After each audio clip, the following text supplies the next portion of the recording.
To watch these important lessons, subscribe to DP Education's YouTube channel right now. Click on the bell icon to stay updated on the latest lessons. Sri Lanka's largest free online school, DP Education. So my dear children, we are about to start the second chapter related to our paper discussion. Now in the previous chapter we discussed MCQ questions from 1 to 20. Now within our second chapter we'll be starting from 21st question onwards. Okay. Now let's head on to see the 21st question. Consider the following statement given about heat transfer. So the question is asking about the heat transfer. So you know that children, there are three methods of heat transfer. One thing, conduction, second one, convection, and the third is the radiation. Conduction is the main method of heat transfer in metals, right? In metals, the main method of heat transfer is the conduction, my dear children. In fluids like liquids and like water, the main method of heat transfer is convection, right? Convectional currents. Then the radiation. Radiation is the method of heat transfer through a vacuum, like as a electromagnetic wave. Okay, so there are three methods of heat transfer. We'll see the question then. A. Sea breeze and land breeze occur due to conduction. Incorrect. Totally incorrect. It's because, my dear children, you know that sea breeze and land breeze are two different incidents related to the wind. If the wind is coming from sea towards the land, then it is a sea breeze, right? Then if the wind is coming, if the wind is going from land towards the sea, then it is a land breeze. Okay, so all of these things are happening because of the convection, not because of conduction, right? So convection current means, you know that during the daytime, right? So this is the sea.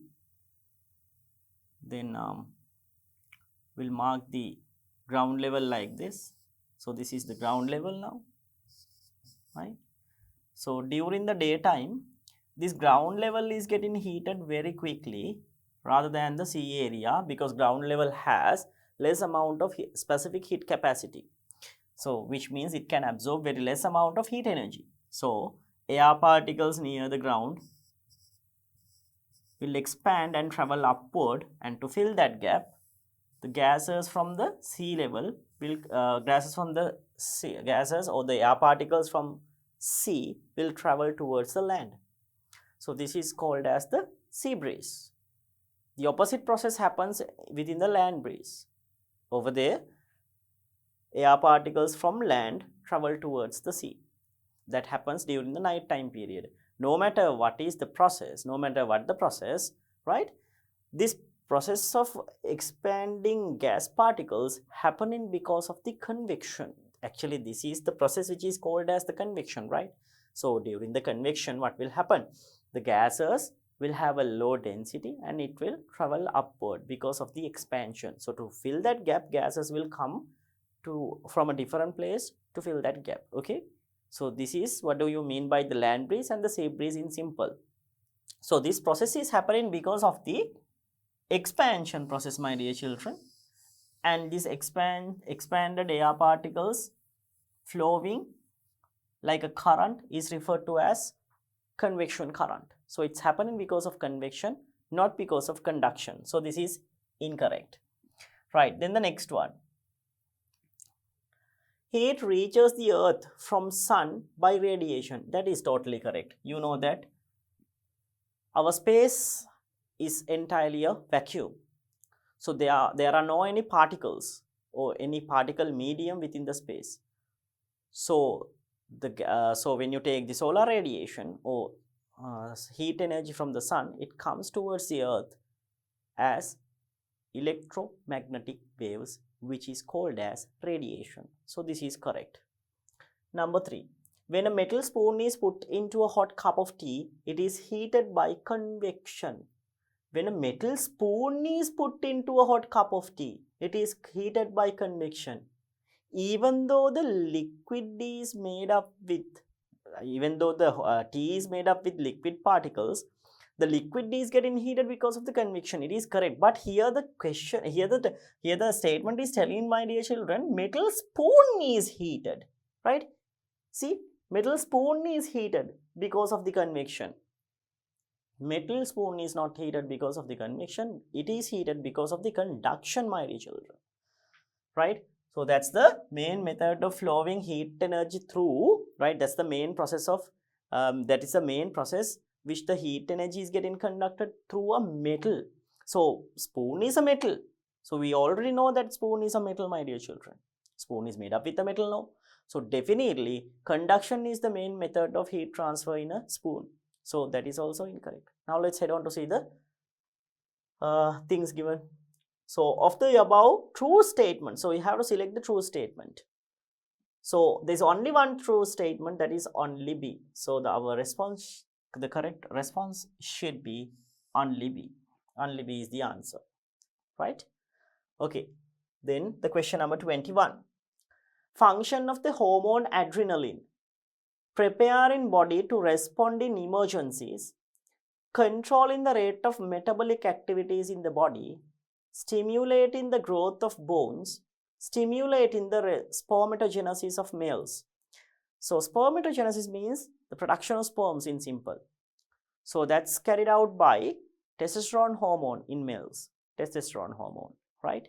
Then next one, stimulating the growth of bones. That's mainly happening because of the growth hormone, no? So it's incorrect.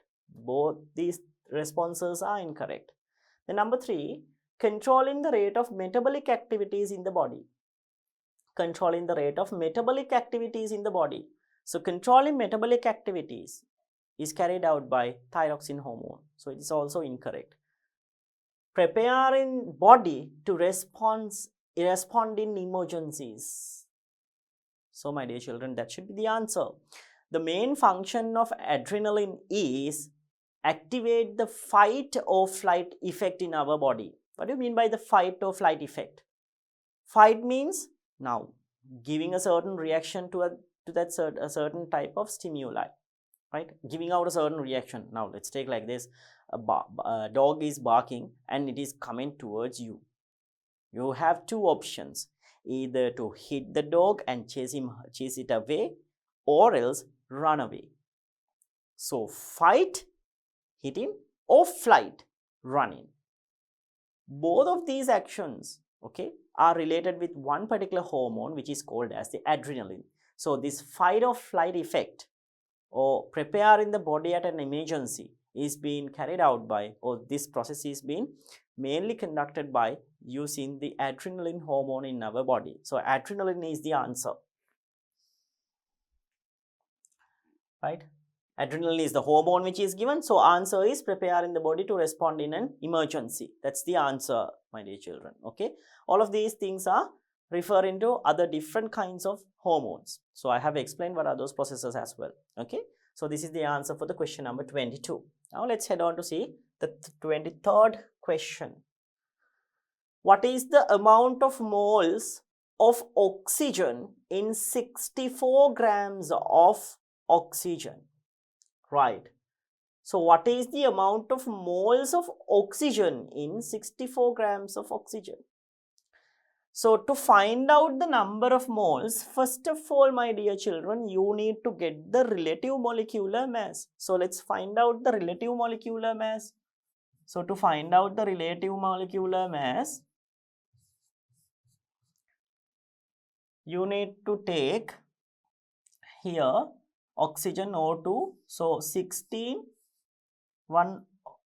the relative atomic mass of oxygen is 16. So it carries 2 oxygen atoms. So multiply by 2, 32.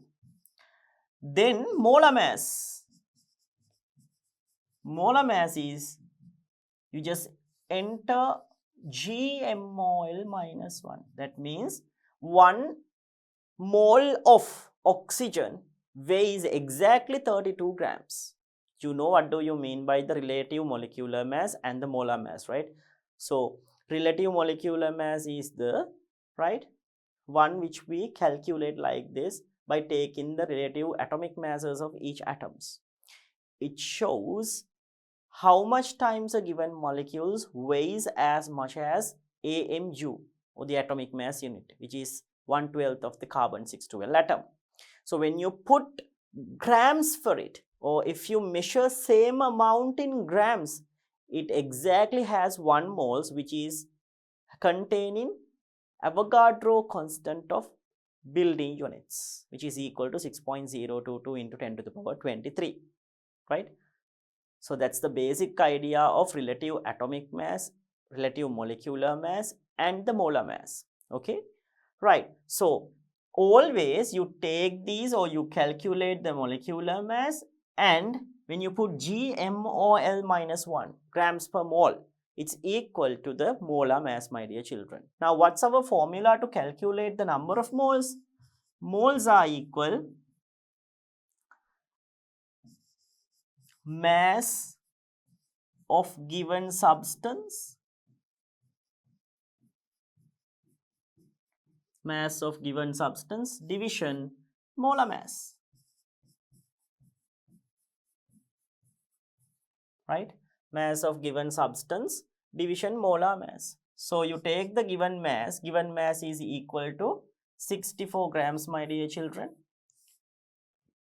Then you divide it by molar mass 32 GMOL minus 1. So grams to grams is getting cancelled.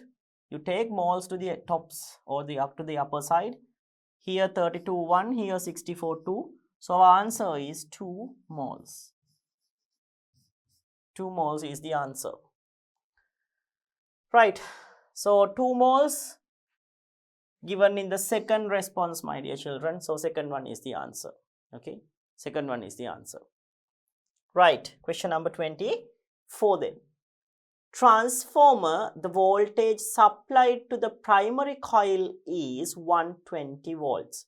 So in a transformer, 120 volt is given to the primary coil, while the voltage received from the secondary coil is 12 volt. Okay, in the secondary coil, then the transformer is giving 12 volts. If the current flowing through the primary coil is 2 amperes, okay, current in the primary coil is now 2 amperes. What is the current flowing through the secondary coil? Now, when you take a transformer, my dear children, in a transformer, there are 2 different formula. So, what are those? There's one formula like this. NP over VP is equal to Ns over Vs. So this is related with the number of turns, right, and the voltage which is supplied. So according to your purpose, you can, if you want, you can change this. You can change these terms as well, like this. Now we can do it like this even. So if you want, you can do the cross multiplication, and you can do like this. Vs, or else we start with the primary Vp over Vs, Np, Ns. This is also correct, my dear children, no problem. And this is also correct. Np over Vp is equal to Ns over Vs. Both the things are correct. Here you just need to do the cross multiplication. So this is the first equation related to the transformers. Number of turns in the primary coil division voltage given to the primary coil is equal to number of turns in the secondary coil division voltage provided to the secondary coil. Okay. Then the second formula is, my dear children, voltage of primary multiplication the current in primary is equal to voltage in secondary multiplication the current in secondary. This equation is obtained because of the power related to the transformer. So if we assume that the transformer is operated for like same time period, I mean, like will take like 1 hour. So if the transformer is operated for 1 hour, then the primary coil is operated also for 1 hour, and secondary coil is also operated for 1 hour, right? So that means, my dear children, 1 hour each, these coils are being operated. So the time period which the both coils are being operated are equal. And also you know that if you assume that, this is just an assumption, this is not going to happen actually. It's because you know that coils carry some amount of coils carry some amount of resistance, right? These are made up with coils, no? Transformers are made up with coils, conductors. So these conductors carry some amount of resistance. So because of that, the energy given to the primary coil is not getting 100% converted to the same amount of energy at the secondary coil. I mean, like if we assume that 100 joules are given to the primary coil, then the energy given out from the secondary coil is not 100 joules, my dear children. Some amount of energy is getting reduced because of several factors like the resistance. Okay. So, however, if we assume that the power in the primary coil is equal to the power in the secondary coil, then my dear children, you know that P is equal to VI, power is equal to voltage into current. So, by that formula, we can get this answer. There's a small bit of a small bit of a tolerance. I mean, like there's a small bit of a change, however, right? But still we assume that the power in primary coil is equal to the power in secondary coil. By this assumption, we can take this formula. So this is the formula that you need to apply to find out the answer for this one. So primary coil, VP means the primary voltage, IP means the primary current, Vs means the voltage in secondary, Is means the current in secondary. Now let's do the calculation then. So voltage primary 120, current in primary, see primary coil current 2 amperes, voltage secondary voltage is the one that we are looking. Then the voltage is given here, right? Yeah, voltage is given. See, voltage is 12 volt given. You don't need to substitute units for this thing, right? You can just carry out with the calculation because you know that current is being measured from amperes, right? Okay. Then we need to find out the current in the secondary coil. So check the substitutions once again. 120 volt primary coil, correct? 12 volt secondary coil, correct? 2 amperes primary coil current, correct? Now divide both sides by 12.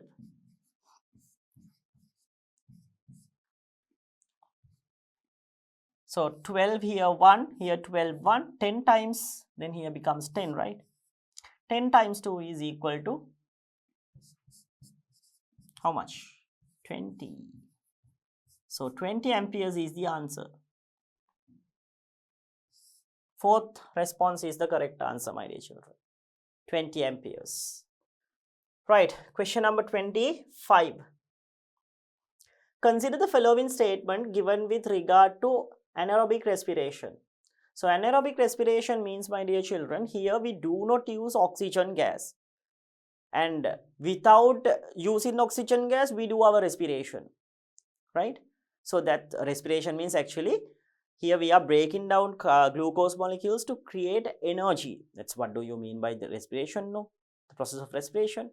This can be done by using oxygen gas, which is referred to as the aerobic respiration, and this is anaerobic respiration. Anaerobic respiration means without the usage of oxygen gas, we carry out respiration or we break down glucose molecules. The anaerobic respiration is also referred to as the incomplete breakdown of glucose molecules.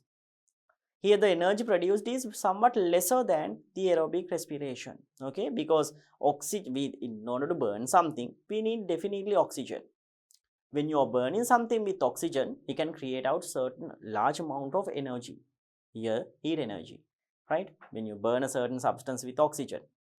In the same way, my dear children, within our body, if the respiration is carried out with the help of oxygen, large amount of energy is getting reduced. Large amount of energy is getting produced. Okay, large amount of energy is getting produced over there. But however, if oxygen is not being used, which means in the anaerobic respiration, right? Here the incomplete breakdown or incomplete combustion happens in glucose molecules. Therefore, the amount of energy produced is also going to be less, right? And the other thing is that the anaerobic respiration occur within the plants is referred to as the alcohol fermentation, because ethyl alcohol like substances are getting produced over there.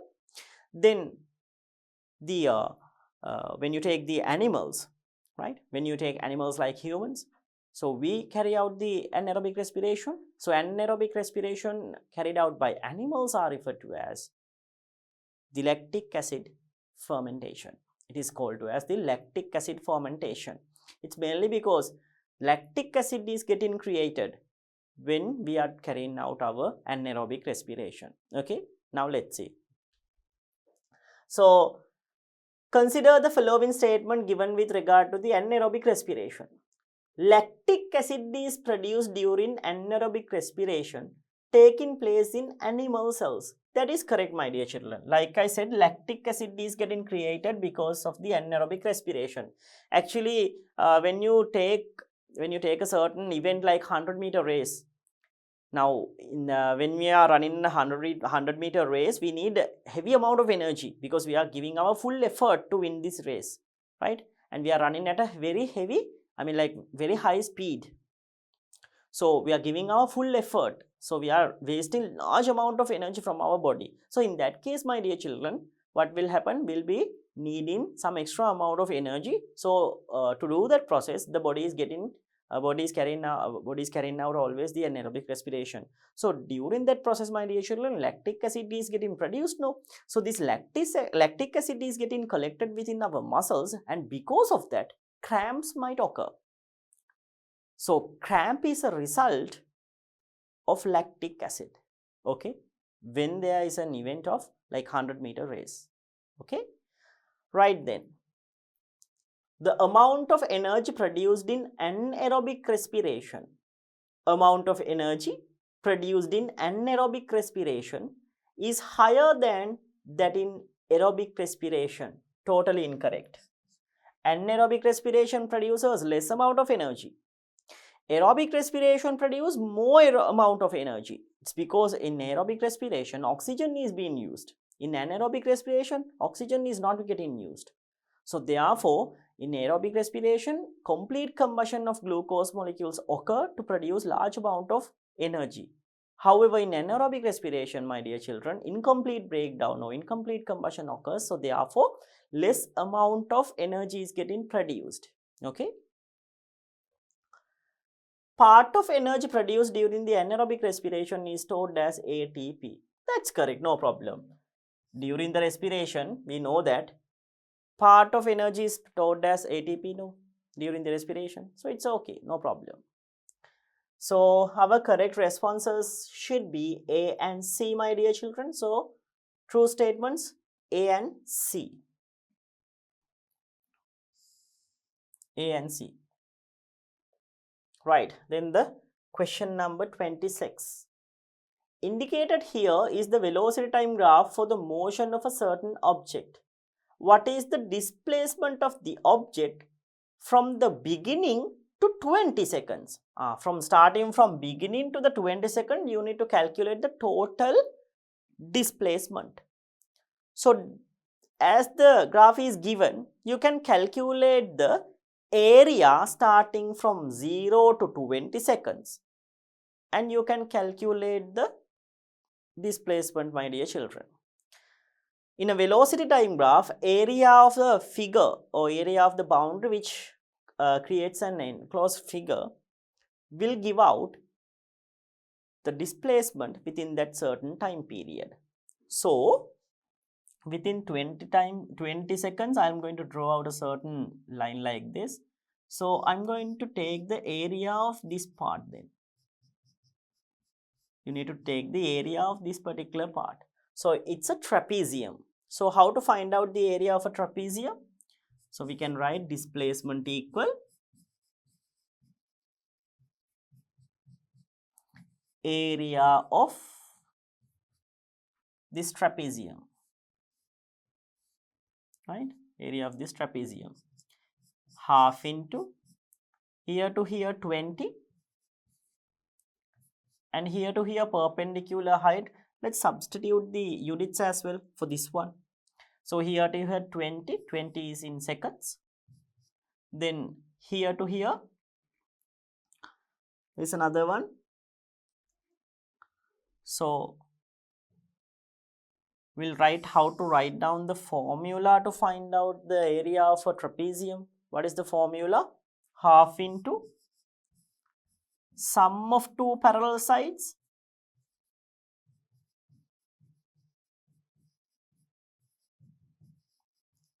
into height, right? Yes. Half into sum of two parallel sides into height. This is the formula to calculate the area of a trapezium. Okay, then half into sum of the two parallel sides, 0, 20, it is in seconds, plus then here again 10, that is also in seconds. These are the two parallel sides too. Then the perpendicular height, my dear children, from 0 to 10. 10 ms minus 1. So you can cancel off these two. Here 5, here it becomes 30. 30 seconds into 5 ms minus 1. As you can see here, now the units are getting cancelled without any trouble. S to the power negative 1 to s. Then 30 times 5, answer becomes 150 meters. So go for the answer which has 150 meters, third one. By using another method, if you don't know how to find out the area of a trapezium, then by using these two sections, you can find out the area. First of all, find out the area of this particular triangle. It is equal to half into 10 into 10. Then add up with the area of this rectangular part. It is equal to 10 times 10. Here 10 and here 10 height. So here it's equal to 50 and here it is 100. Again, you can get the answer as 150. Both the methods can be used, my dear children. Okay. So the answer for this question is 150. So area of the part relevant to the given time period will show the displacement. Right. Then question number 27. Consider the following statements. In chemical industries, catalysts are used to obtain a higher yield in a shorter period of time. That's correct. Higher yield means higher production. So in industries, to get higher productions, we use catalyst. Catalyst is a certain substance, right? Catalyst is a certain substance that can increase the rate of reaction in a certain chemical reaction without being chemically used. Which means, my dear children, the structure or the chemical composition of the catalyst that we are using in a particular reaction is not getting changed after the reaction. Okay, if you are going to put like 5 grams of a certain substance into a certain reaction as a catalyst, then we can obtain the same 5 grams even after the chemical reaction. However, the reaction is somewhat faster.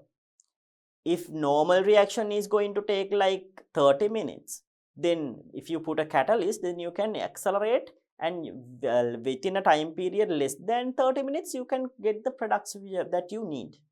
Okay, so catalyst basically is a certain type of a chemical substance that can increase or accelerate the rate of reaction, right, without being chemically used. So in chemical industries, catalysts are used to obtain a higher yield in a shorter time period. That statement is correct, no problem. Next one, catalyst increase as well as decrease the rate of chemical reactions. That is incorrect, my dear children. Catalysts are always increasing. The name catalyst means it is increasing. Okay, there are some certain substances which can reduce the rate of reactions, which are called as inhibitors.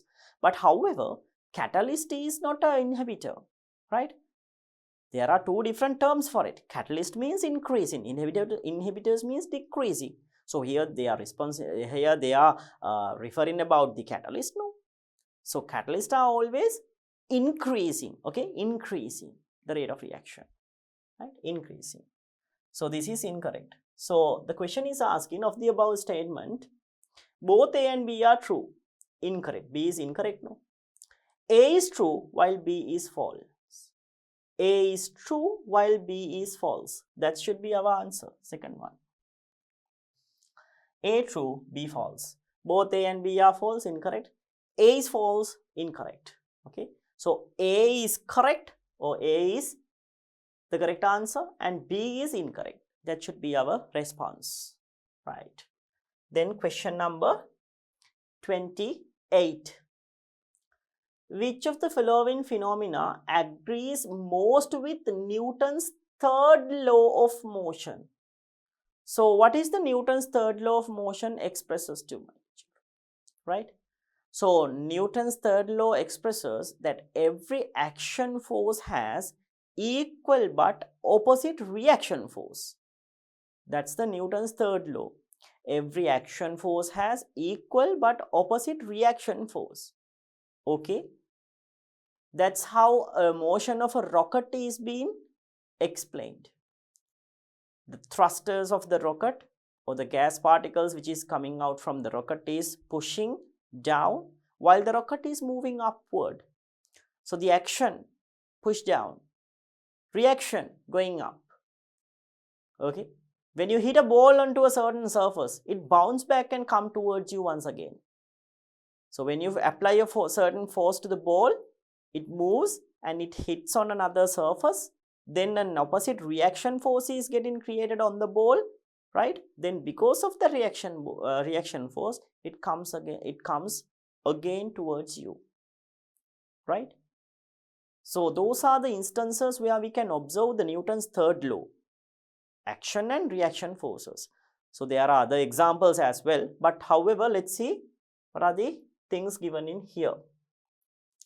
So a ball falling down from a higher level, bouncing after touching the ground.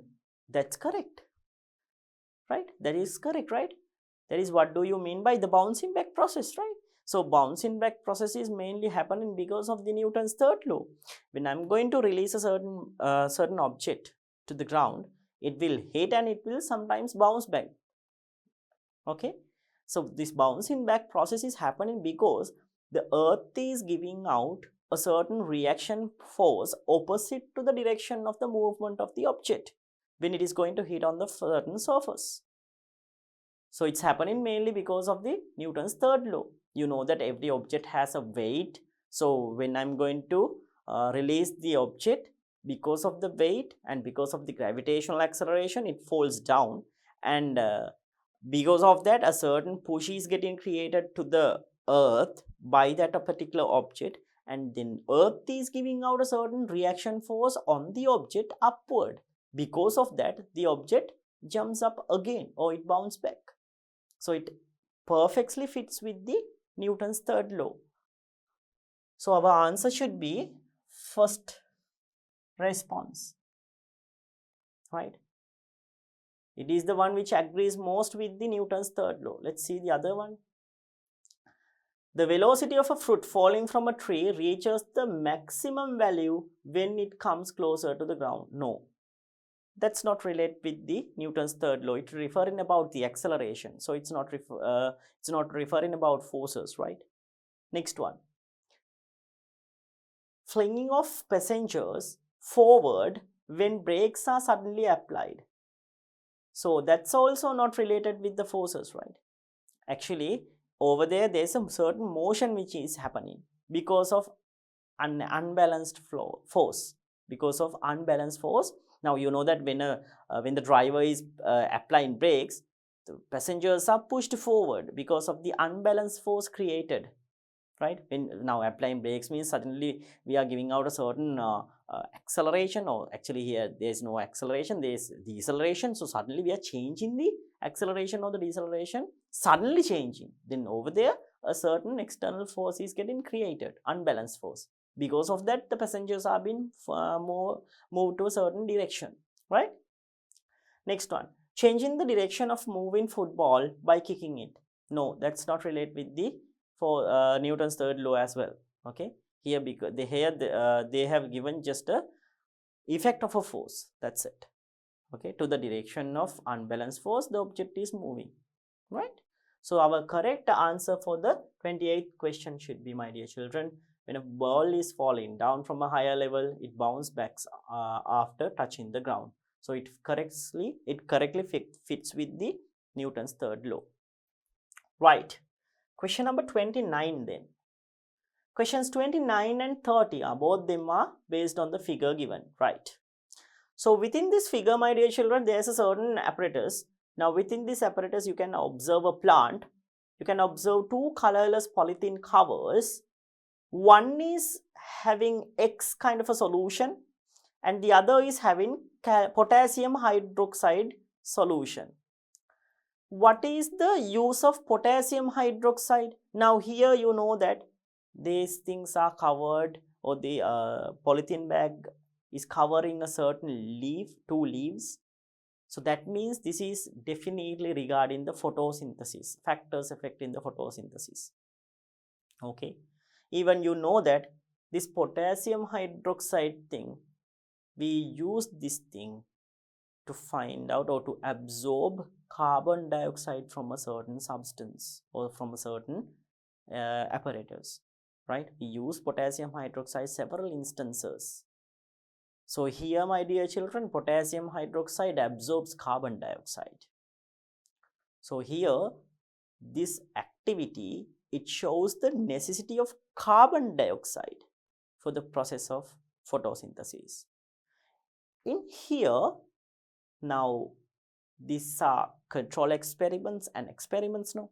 So over there we are in a certain apparatus, we are controlling the factors which is provided to the system, and in the other one, right, in the other one or in the next one, we are what we are going to do is we are going to provide all the necessary factors to the apparatus. So in that case, my dear children, we have to consider, or we have to keep all the other factors constant. So there's a certain volume of potassium hydroxide in here. So I'm going to put same amount of volume of another different substance to here. Different substance, not potassium hydroxide, right? So by that way, we are controlling only one factor and all the others are constant. Okay, that's how we are carrying out certain experiments. So here it shows the necessity of carbon dioxide. So let's see what are the questions. So question number 29, the need of which factor for photosynthesis is expected to be tested by this setup? Simple, my dear children. Like I said, it shows the necessity of carbon dioxide. It shows the necessity of carbon dioxide. Okay. Next one. What is the substance labeled in X in the above figure? Now there's a certain substance over here. No, I told you it cannot be potassium hydroxide, because in both leaves we won't be we are not removing carbon dioxide gas. For one leaf we have to supply carbon dioxide, and for the next one we have to remove carbon dioxide. That's how we prepare the experiment and the control experiment. Okay, so here, my dear children, X should be a solution that do not carry potassium hydroxide or any other kind of a solution that can absorb carbon dioxide. Okay, so we have to provide carbon dioxide to this particular leaf. So what's the best one then? Water. Water is the best answer. We just need to put water over there. That's enough. It's going to show that volume is not affecting the photosynthesis. The same volume is observed over here. No? That's why I told you that when we are doing an experiment, when we are doing a certain experiment, we need to keep all the other factors constant. We can't change the factors that we can't change other factors that we are going to that we are not testing within this experiment. Okay, so therefore all the other factors should be constant. So that's why we are putting same amount of same amount of or same volume of water into the next one or to this other leaf, my dear children. Okay, right. So X is water, remember. Next one, question number 31. What is the mass of C6H12O6? That means glucose, right? Okay. So what is the mass of glucose required to prepare 1 cubic decimeter of a 0.1 moles per cubic decimeter glucose solution? Okay. So what is the mass of glucose required to prepare 1 cubic decimeter of 0.1 mol dm minus 3 glucose solution? So the concentration of the glucose solution is given, my dear children. 0.1 concentration is given. C 0.1 mol dm to the power negative 3. This is the concentration. This should be the concentration of glucose solution. Next one, volume is given 1 cubic decimeter. 1 cubic decimeter. Then you need to calculate the mass of glucose, right? Before finding out the mass, we'll calculate the number of moles. Then we'll convert that thing into mass. Okay? So, what you need to do is, you need to apply the formula C equal N over V. Concentration is equal to number of moles division the volume. Volume should be in cubic decimeters. So, number of moles we don't know. However, we do know the concentration of the solution, it's equal to 0.1. Volume, it is also 1. So, here directly we can take that N is equal to 0.1. N means number of moles, so here moles. So, number of moles of glucose in the solution is equal to 0.1 moles. Now, C6H12O6. We'll find out the relative molecular mass. Here 6 times 12. Here 1 times 12. Here 16 times 6. So here 72. Here 12. And here 16 times 6, right? It's not 9, it should be 6. 16 times 6. So 6 times 12, 1 times 12, 6 times 16. Oxygen is 16 now. So here 96.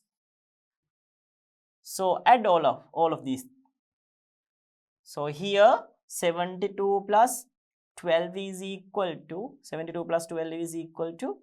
84. Then 84 and 96. 84, 96. 0, 1, 180. 180. 180. Then you put what?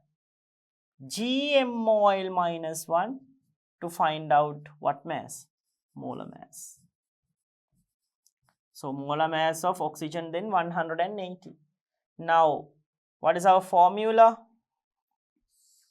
You know that to calculate the number of moles equal mass over molar mass. Mass over molar mass. So mass is the one we are looking for. Molar mass we know 180. Then number of moles we found out earlier, it's equal to 0.1. Now you do the multiplication by 180 both the sides. 180 to 180 is getting cancelled. Here you can cut this 0 and take decimal to the other side. So 18 times 1, M is equal to 18 grams. This is the answer. So this is the calculation. First of all, we found out the number of moles by substituting in the formula C is equal to N over V. Then, my dear children, We took the relative molecular mass of glucose and we found out the molar mass of glucose. Then we substituted the formula, number of moles equal mass of the given substance division the molar mass. So number of moles 0.1, molar mass 180. You multiply both the sides by 180. Then answer M is equal to 18 grams. 18 grams is the answer. So let's go for the answer that has 18 grams within the question, within the responses. So 18 grams is in the third response, my dear children. So third one is the answer for the question number 31. Third one. Right. Then the next question, question number 32. Figure shows how a horizontal force P is applied on a certain object placed on a plane. When the value of P is gradually increased from 0, the frictional force F acting on the object. The question is asking, what will happen to the frictional force when you are increasing the force which is marked as P over here? Friction is the force which is acting against the motion of an object. There are three stages of friction. Static friction. Static friction is applied when the object is not in motion state. Then the limiting frictional force, that's the maximum amount of frictional force or the maximum amount of static friction which can be provided by a certain surface against the motion of an object. Then third and the final stage is the dynamic frictional force, right? Dynamic frictional force is the frictional force which is applied on a certain object when the object is in motion state, right? Dynamic friction is constant value. However, it is somewhat lesser than, not that much, but somewhat lesser than the limiting frictional force, right? Limiting frictional force is the maximum possible frictional force that can be applied by a certain surface. It's a constant value. Static friction is somewhat different than other two, guys. Why is that? It's because static friction is somewhat kind of a like tricky one. When you increase the force applied in order to move an object, the static friction also increases gradually, starting from 0 to a maximum possible value. That maximum possible value is the limiting frictional force. If you graph frictional force, we can graph it like this actually. Straight line like this, then small bit of a like this, then another straight line like this. In here, you can observe the dynamic friction. From here to here, this is the here to here, this friction. This friction is, my dear children, static. The maximum possible frictional force, this one, which is over here, this is the limiting. It's the limiting frictional force, right? Here to here static, the maximum one is the limiting, then somewhat smaller, I mean like it is getting dynamic, somewhat getting reduced, and a straight line comes like this. So this is the dynamic. Dynamic is somewhat smaller than the limiting frictional force. Always the friction keep getting increased starting from 0, then drops slightly, and it always again always again kept as a constant value. This is how the friction works. Now let's see the responses there. It takes a constant value continuously from the beginning. Incorrect. It's not a constant value, right? It's not a constant value from the beginning to the end, right? From the beginning, it's not a constant value. It's a variable value. It's getting increased with the friction, with the external force which is applied and becoming the maximum value, right? Next one, increases gradually from 0 to a maximum value. That's correct. Up to a certain level, correct, right? We'll see the other responses. I mean like up to from here to here, it's correct. Get it increased from 0 to a maximum value. Okay. Next one. increases gradually from 0 to a maximum value and then decreases gradually. Incorrect. It's not getting decreased, which means the graph should be like this, like this then. It's not like that, no. Increasing then gradually decreasing. It's not gradually decreasing, actually it's getting dropped somewhat, then it's going to be a constant from that point onwards. We'll see the fourth one then, final one. That should be our answer, I think. Let's see. Increases gradually from 0 to a maximum value, correct, 0 to a maximum value, then decreases slightly and takes a constant value, like I said. Fourth one is the correct answer then. So it's keep getting increased gradually under the static friction. At the limiting frictional force, the highest possible frictional force can be observed. Then at the dynamic frictional force, when the object is moving, it becomes slightly downward and kept as a constant. So our correct answer should be the fourth one.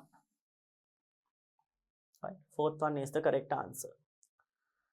Question number 33 then. Arrangements A, B, C and D set up by a student in the laboratory using 4 clean iron nails to study about the corrosion of iron are as follows. Okay, so they are studying about the corrosion of iron. So corrosion of iron mainly dependent on 2 main factors.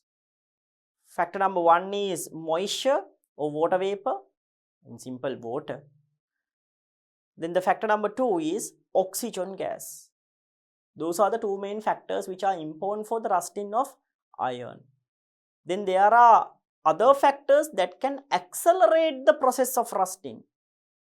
Okay, salts and acids are accelerating the process of rusting.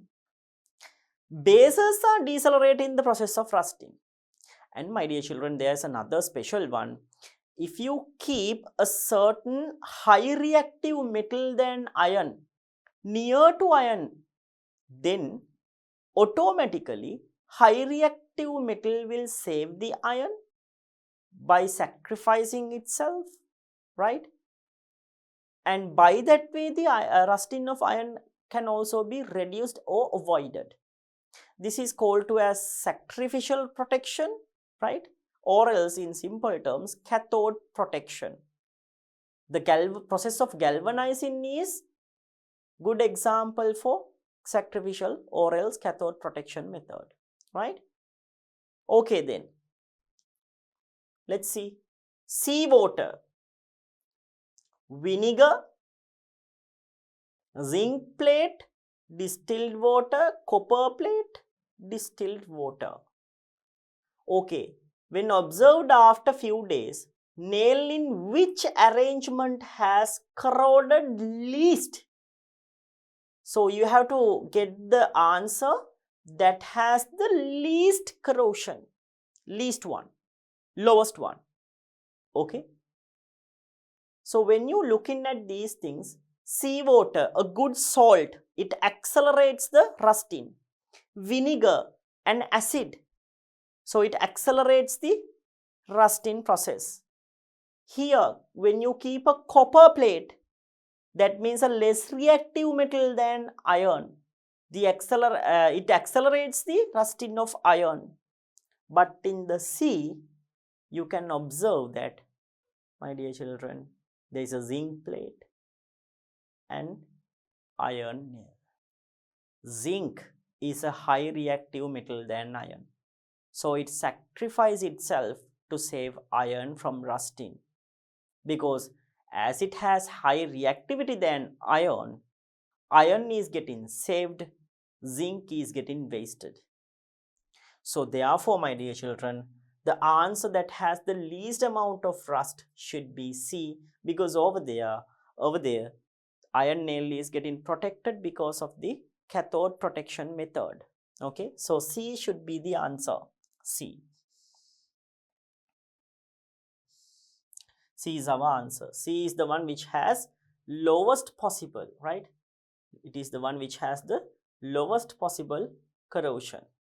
So the arrangement that has the lowest corrosion is C, my dear children. Okay, right. Then question number 34. By connecting a conducting wire between X and Y in the circuit shown in the figure, the bulb in it can be lighted. In 3 instances, 3 wires made of same metal were connected between X and Y as shown below, and the brightness of the bulb was measured. A. Connecting a thin long wire. B. Connecting a thick short wire. C. Connecting a thin short wire. Accordingly, what is the order in which brightness of the bulb increases? Brightness should increase. That means more current should supply. Resistance of the circuit should get low. That's the idea. Resistance depends on 3 factors. One is the length of the conductor. Higher the length, right? Higher the resistance. So resistance depends on these 3 factors. Length. It is directly proportional. Right? It is directly proportional.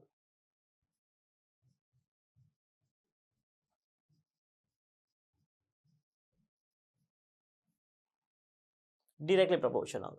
Then number 2, my dear children, resistivity.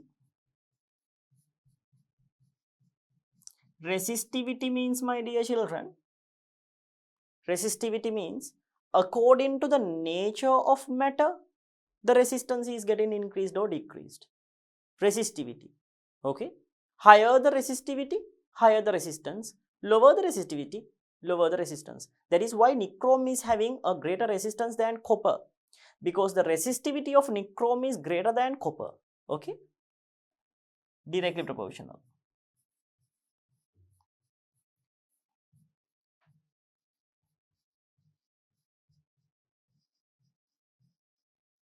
Directly proportional means, my dear children, when increase in one quantity, the other also increases.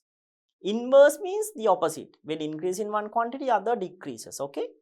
Number 3, third one is the cross-sectional area.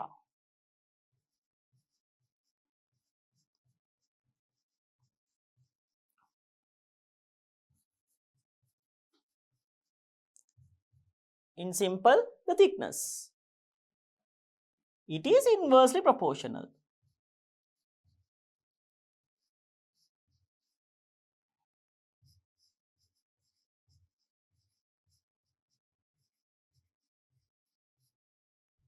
It is inversely proportional. Right? So length directly proportional, resistivity directly proportional, then cross-sectional area, it is inversely proportional. That means less length, thicker conductors will carry more electrical charges than the others due to having less resistance. What and what?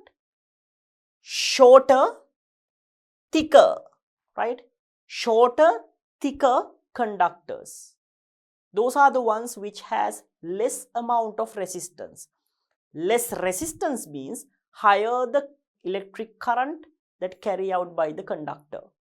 So go for the answer that has shorter length, high thickness. That one has the highest possible light energy among these all. Okay? Right. Connecting a thin long wire. Thin, long. Thin and long means very high resistance. So brightness is less. Here less. Connecting thick, short wire. Thick, short wire. Brightness is very high because of carrying high amount of electrical charges due to having less resistance. Connecting a thin, short wire. We can say like in the middle part, right? So we'll put as normal. Right. Now what is the order which the brightness of the bulb increases? Okay, increases. A, then C, then B.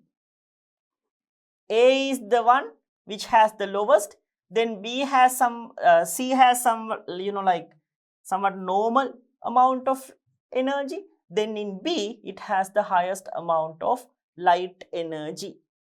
Okay, so ACB is included in the second response, my dear children. This is the order which the brightness of the bulb increases.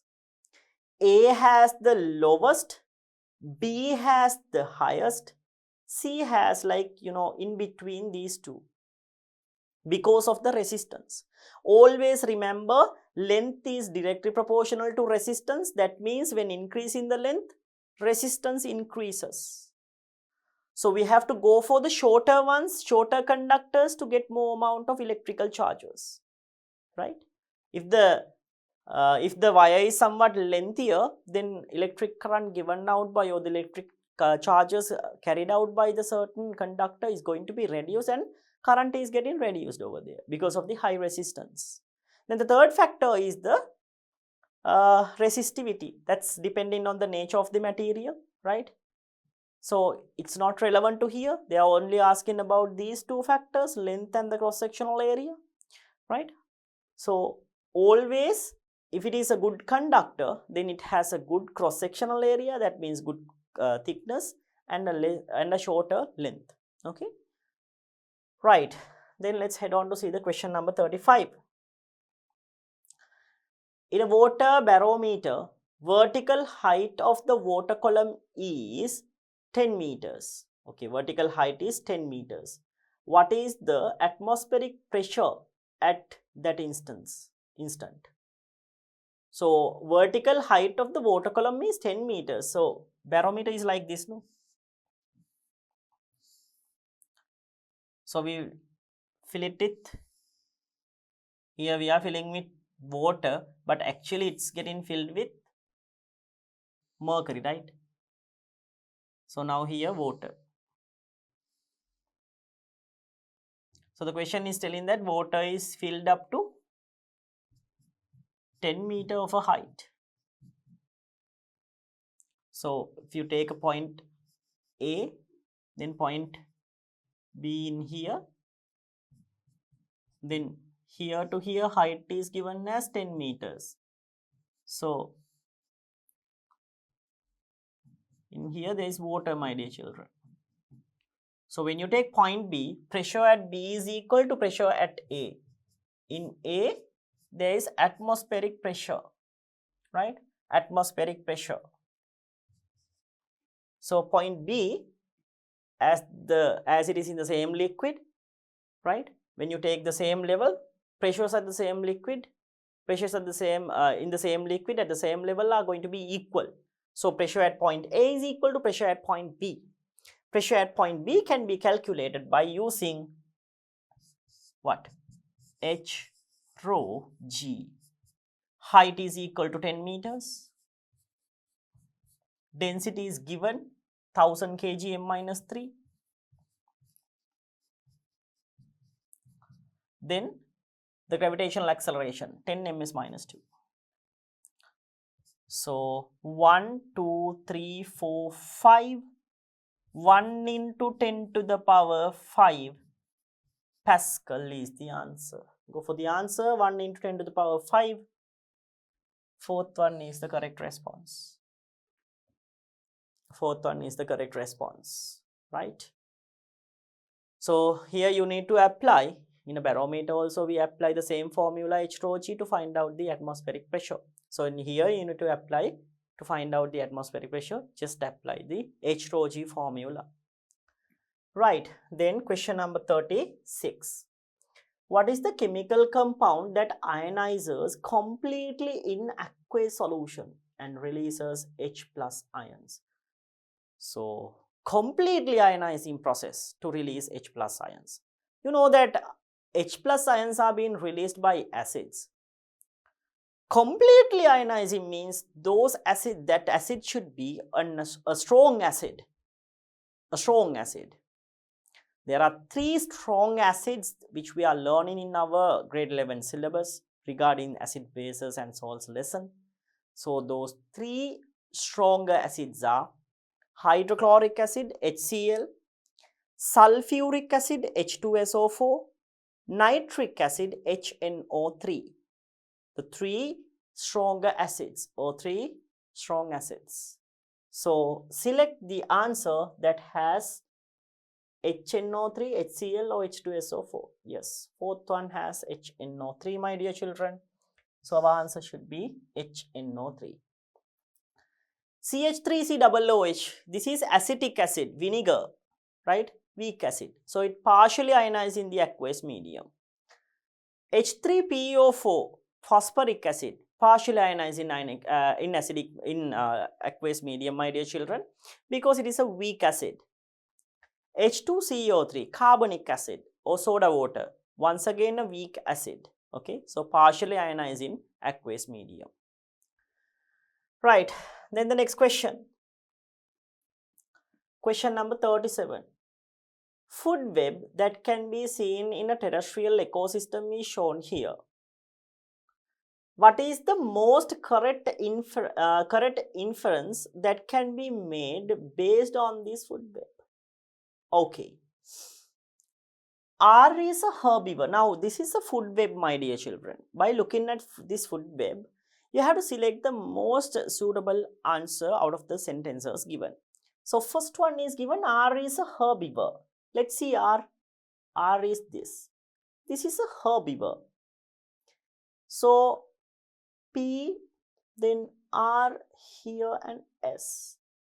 R is a herbivore. Sometimes it can be a herbivore, but sometimes it can be an omnivore too. Because P, P can be a plant or else an autotrophic organism, right? Because P is being eaten by S and P is also being eaten by R. Okay. Then R can be a herbivore, it can be, but also it can be an omnivore too, right? Then next one, U is a carnivore. U is in here. U is a carnivore. So T and S both are being eaten by U. However, there is no however, there are no any other link between here, right? So U, it can be a carnivore up to a certain level, but however, we are not sure. Next one, S is an omnivore. S is an omnivore. Of course it is. See, P being eaten by S, Q being eaten by S, R is being eaten by S. So these are consumers. This is the producer, no? So both the producers and consumers are all being eaten by S. So definitely S going to be an omnivore. Others we are not sure. We can't be sure about it. It's because, my dear children, an omnivore can also be there, no? So the correct and the most appropriate answer for this one should be S is an omnivore. That's the correct answer. S is an omnivore. Right. Question number 38. Of the following, which option indicate the causes of action relevant to sustainable use of resources and use of renewable energy sources respectively? Sustainable use and use of renewable energy sources. Let's see. Waste management and production of electricity by wind power. By wind power, correct. Renewable energy sources are being used over there. Then waste management. Of course, it is also correct. Sustainable use, right? So first one should be the answer, but we'll see the other responses. Reforestation and production of electricity by coal. Reforestation is correct, but however, coal, not correct. That's not renewable, no? Next one. Converting marshlands into cultivable lands and production of electricity by solar energy. Production of energy by solar energy is correct for the renewable energy sources. Solar energy is renewable, right? It's never getting destroyed. However, this thing, cultivating, right, converting marshland lands into cultivable lands, is it okay? Is it okay? It is okay up to a certain level, but what will happen if we convert all the marshlands into cultivable lands? Then, my dear children, it's the irregular land use. So, because of that, sometimes floods may occur. Instantaneous floods may occur by overflowing. Sometimes due to heavy rain, reservoirs might overflow, right? And also some canals will overflow. Sometimes drainage systems will also overflow. So all of this water should travel to a certain lowland, right? In simple, we'll refer these things as marshlands. So if we cultivate all the marshlands, then we won't be able to manage the flood disasters properly. Okay, so it's not a good one. Next one, minimizing food mile and production of electricity by mineral oil. Once again, incorrect. No, mineral oil.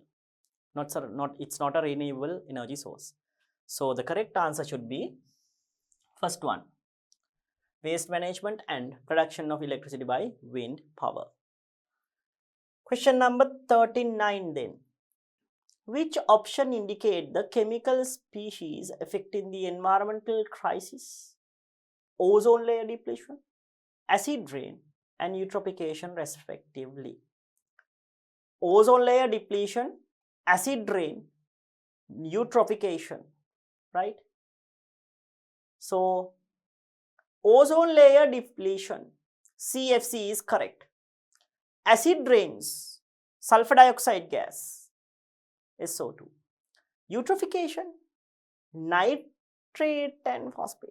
So, nitrate, second one.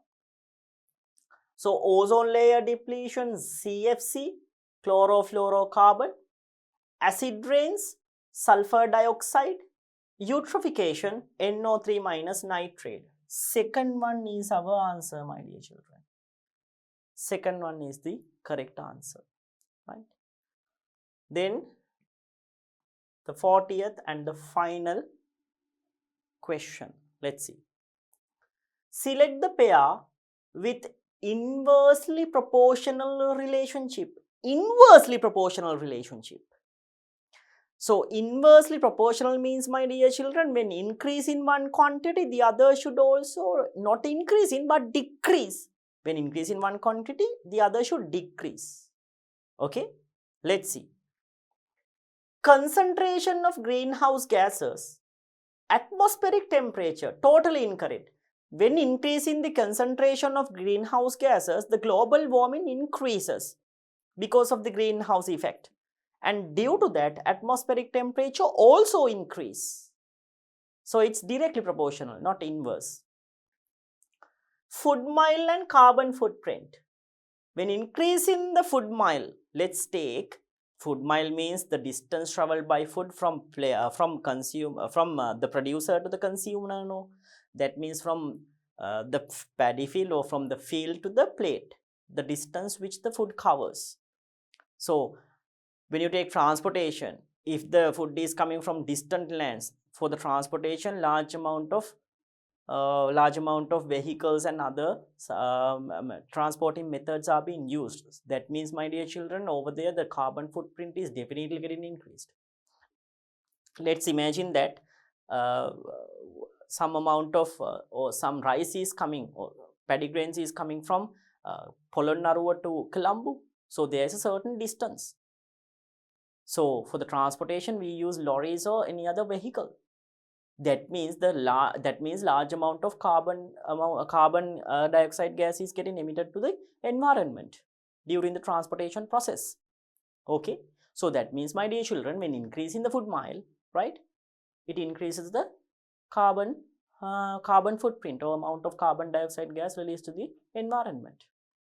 However, let's imagine that a farmer in the paddy field carries some amount of paddy grains to his house. In that case, the transportation is somewhat lesser, right? The distance is somewhat lesser than the previous case. So the amount of carbon footprint given out is also reduced. Okay. So here, my dear children, once again you can observe a direct relationship. Increasing the foot mile, it increases the carbon footprint. Next one, deforestation and desertification. That's actually even,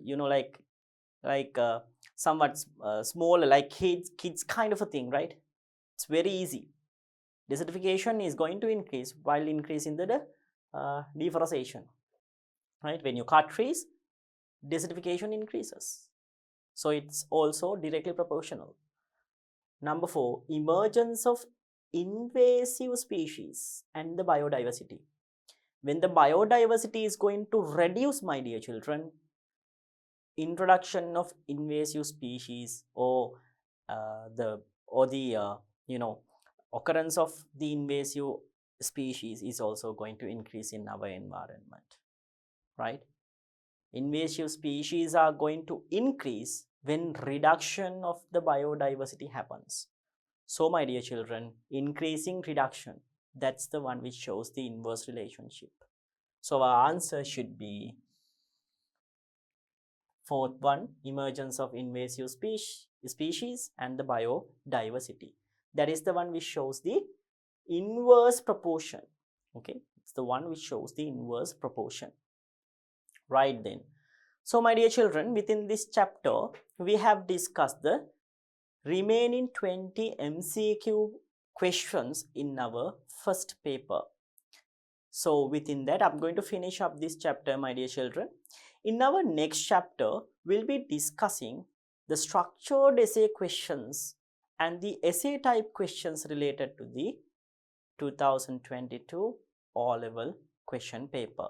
Okay, so stay with me till the end of the paper discussion, my dear children, right?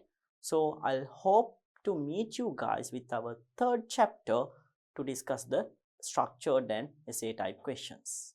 To watch these important lessons, subscribe to DP Education's YouTube channel right now. Click on the bell icon to stay updated on the latest lessons. Sri Lanka's largest free online school, DP Education.